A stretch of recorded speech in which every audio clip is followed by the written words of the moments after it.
वगैरे विचारत होतो प्रत्येक माणसाला, तेव्हा तिथं असं सांगितलं की आम्ही सामान इकडचं तिकडे तिला ती नवीन प्रोसेस आहे, तिला माहित नाही, पण तुम्हाला सगळं पाहिजे ना, तुम्ही प्रत्येकाकडे कसं त्यांचा फोन आल्याने मी त्यांना सांगितलं प्रोसिजर थांबवा आणि ते सामान ताबडतोब आहे तिथं ठेवा. तुम्हाला माहिती होतं की हा जो काय प्रकार घडतोय हा बेकायदेशीर घडतोय, तर मग तुम्ही कसं काय पत्रकारांना बोलले? मी जेव्हा चौकशीला गेलो तेव्हा तिथं लोकांनी जे मला सांगितलं ना की आम्ही म्हणलं तुम्ही सामान इकडून तिकडे शिफ्ट का बाहेर का काढलं, तर त्यांनी असं उत्तर दिलं 16 तारखेला किती तारखेला सुद्धा बघितलं नाही, बरोबर, तुम्ही गांभीर्य घेतलेलं नाही. गांभीर्य घेतलं का? व्हिडिओ काय लिहिले, मी प्रत्यक्ष जाऊन तिथं भेट दिली. मला काय म्हणायचं, विषय काय आहे?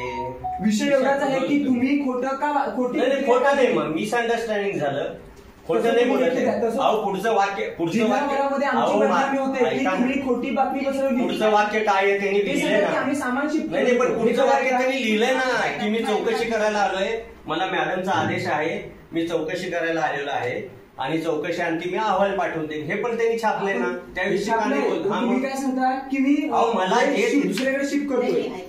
मी तुम्हाला सांगते, ज्या वेळेला तुमचा व्हिडिओ आला ना, दुसऱ्या मिनिटात तुम्हीच मला व्हिडिओ पाठवला, दुसऱ्या मिनिटात मी यांना फोन केला आणि ते सामान तिथं थांबवलं, त्या आतमध्ये काही नेलं नाही. आणि ज्या वेळेला हे चौकशीला गेले ना, तर तिथल्या लोकांनी, आणि मला वाटतं तुमचा सोमवारी मला फोन आला होता ना, सोमवारी मी तेच सांगते ना, सोमवारी फोन आला ना, मीच त्यांना सांगितलं की आता माझे टीएचे तिथंच आहे आणि त्यांनी तिथल्या